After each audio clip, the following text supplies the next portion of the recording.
Assalamualaikum warahmatullahi wabarakatuh. Selamat pagi. Alhamdulillahirabbil alamin. Puji syukur marilah kita panjatkan kehadirat Allah Subhanahu wa taala. Karena atas berkat rahmat dan hidayahnya kita masih diberikan kesehatan, kenikmatan, terutama nikmat sehat yang hari ini menjadi sesuatu yang bagian sangat penting dalam kehidupan sehari-hari di masa pandemi COVID-19.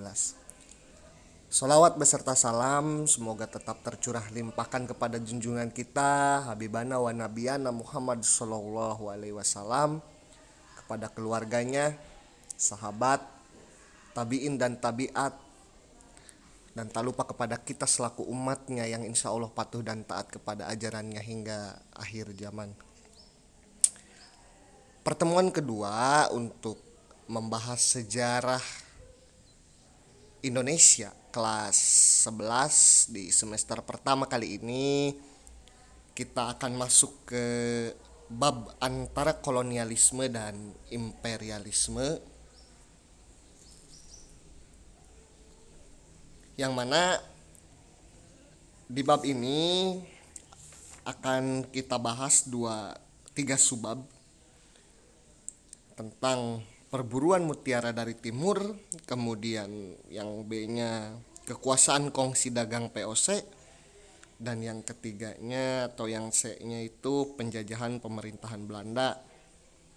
Sebelum masuk ke sana, mari kita ulas sedikit mengenai kolonialisme dan imperialisme. Nah, sebelum masuk ke materi, imperialisme zaman sekarang itu, ya, kita buka dengan imperialisme zaman sekarang itu berbuahkan negeri-negeri mandat alias mandat Gebieden, ya, daerah-daerah pengaruh alias influencer dan lain sebagainya, sedang di dalam sifatnya menaklukkan negeri orang lain. Imperialisme itu berbuahkan negeri dijajahan kolonialis atau koloniasa bezit. Nah, mungkin kamu itu sering mendengar ya bahwa kritikan secara politis kita sudah merdeka, tetapi secara ekonomis masih sering dipermainkan oleh kekuatan ekonomi global. Ya, mungkin kamu pernah mendengar itu di diskusi-diskusi, di berita dan lain sebagainya. Bahkan ada yang secara ekstrim mengatakan kita sudah merdeka secara politik, tetapi masih terjajah di bidang ekonomi. Ya. Bahkan beberapa ahli mengatakan tidak hanya terjajah secara ekonomi di Indonesia, juga sedang berkembang imperialisme kebudayaan. Mungkin sedikit banyak kamu mengetahui tentang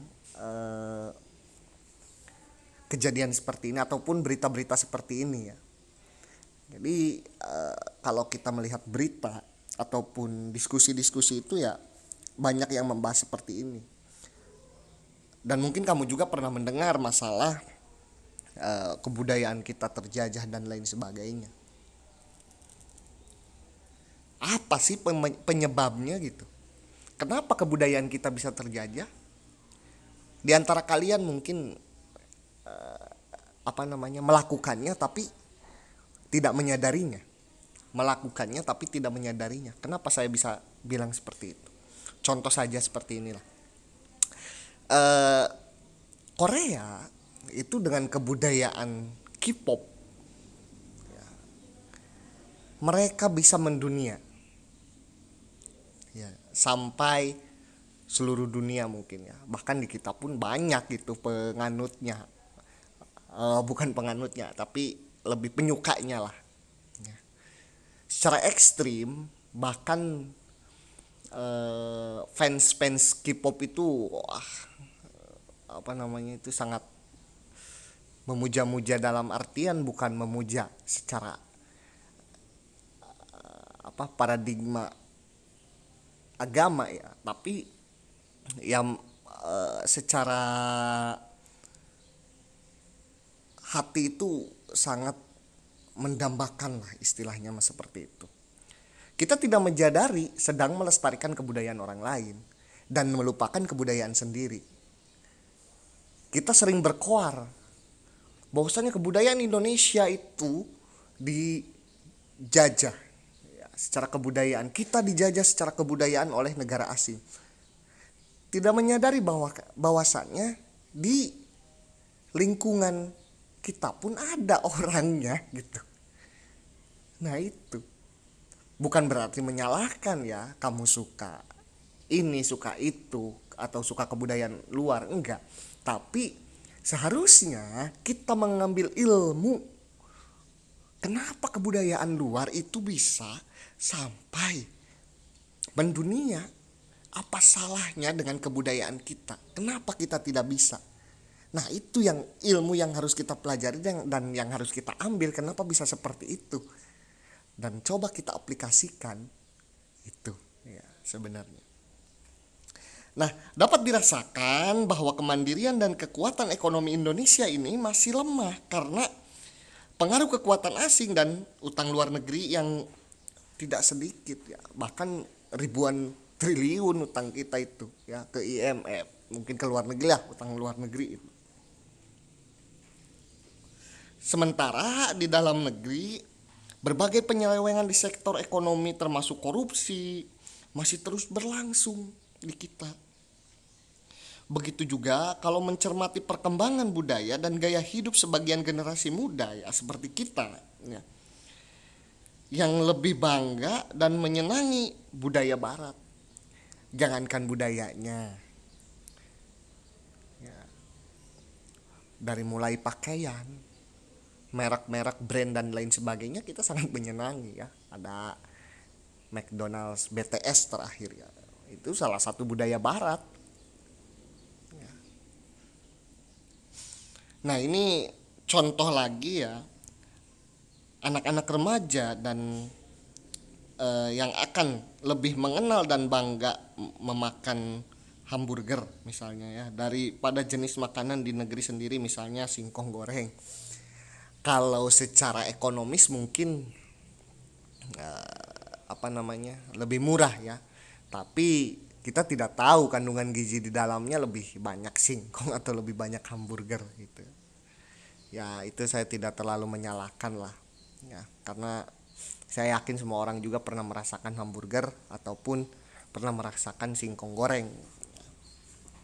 Nah ini mengapa hal itu terjadi, kemudian mengapa kemandirian di bidang ekonomi kita masih lemah, terus mengapa jati diri di bidang kebudayaan juga masih kompetitif ya, kurang kompetitif ya. Kemudian pertanyaan-pertanyaan itu menarik untuk kita telaah. Dan kemudian kita harus menemukan jawabannya kenapa bisa seperti ini. Yang jelas kemandirian ekonomi memang harus terus diperjuangkan. Mengingat negeri kita yang begitu kaya. Dari Sabang sampai Merauke Indonesia itu kaya luar biasa. Satu-satunya negara dengan bahasa terbanyak. Pulau terbanyak. Ya, sampai 17 pulau. 17.000 pulau, banyak sekali. Nah negeri kita yang terkenal dengan nama Indonesia ini juga dikenal dengan sebutan Kepulauan Nusantara, Nusa Antara ya. Sementara kaum kolonial barat menyebutnya dengan Tanah Hindia. Nah sejarah telah mencatat bahwa kekayaan Kepulauan Nusantara begitu luar biasa ya.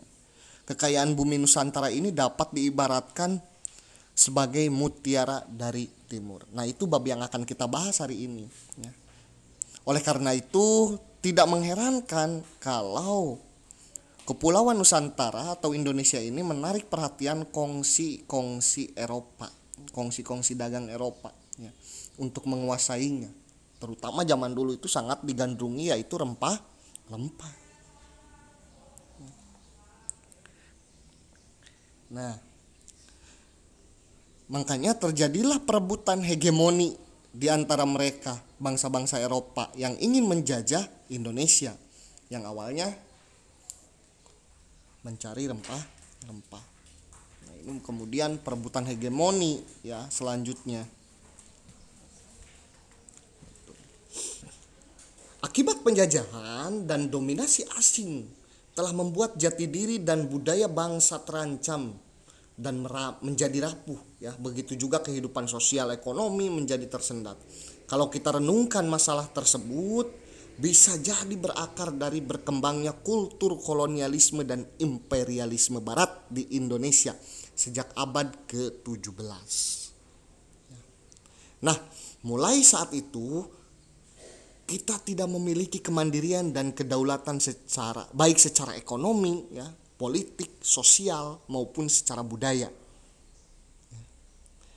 Ini realitas kehidupan semacam itu perlu mendapat perhatian dari berbagai pihak ya. Dalam kenyataan sekarang ini masih dapat dirasakan adanya pengaruh asing yang begitu kuat di dalam dinamika kehidupan perekonomian di Indonesia. Kita bisa merasakannya itu ya. Nah, bicara masalah kolonialisme dan imperialisme, ya.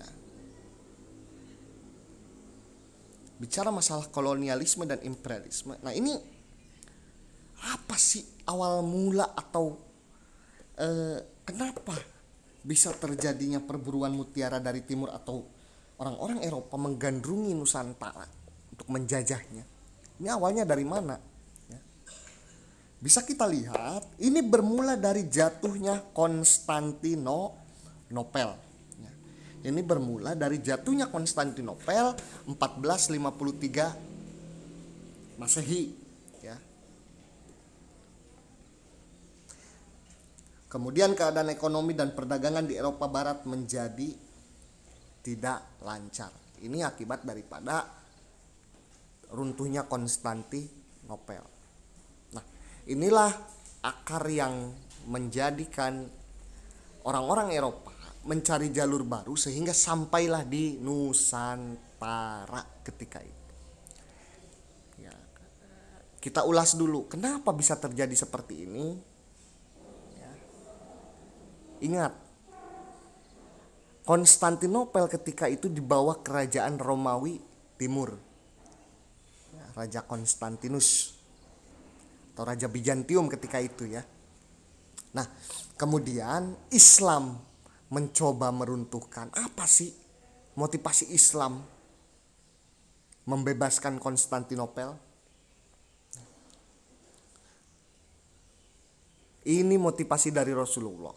Ya, Rasulullah pernah berkata, Konstantinopel akan jatuh ke tangan ya atau akan ditaklukkan oleh sebaik-baiknya pemimpin dan sebaik-baiknya pasukan pada saat itu.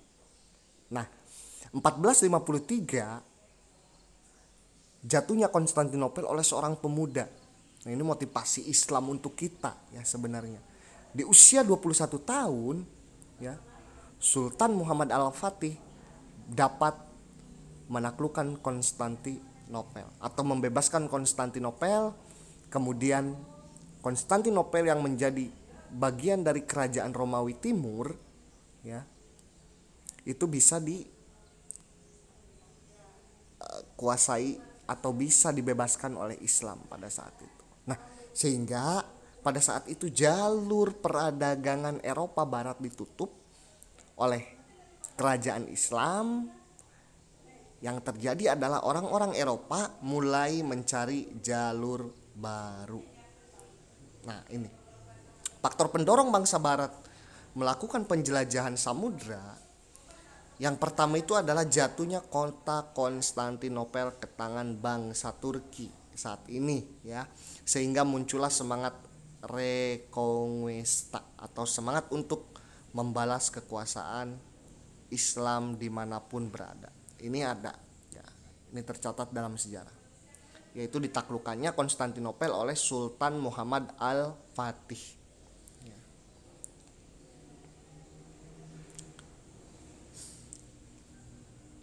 Yang kedua, adanya semangat bangsa Barat yaitu 3G. gold, glory, gospel. Adanya keinginan mencari kekayaan, kemudian kejayaan, dan menyebarkan agama Nasrani. Baru nanti masuk ke Nusantara, ya disebutlah dengan perburuan mutiara dari timur yang diawali dari adanya buku Imago Mundi yang menceritakan perjalanan Marco Polo. Ini awalnya ya, perjalanan Marco Polo, yaitu pada tahun 1271 sampai dengan 1295 sebenarnya, itu sampai 1295. Nah, faktor yang lainnya adalah perkembangan ilmu pengetahuan dan teknologi. Ya. Ditemukannya teori heliosentris dari Copernicus. Kemudian dikembangkannya teknik pembuatan kapal yang dapat digunakan untuk mengarungi samudera luas. Mulai ditemukannya mesiu untuk persenjataan dan ditemukannya kompas sebagai arah untuk mencari arah mata angin.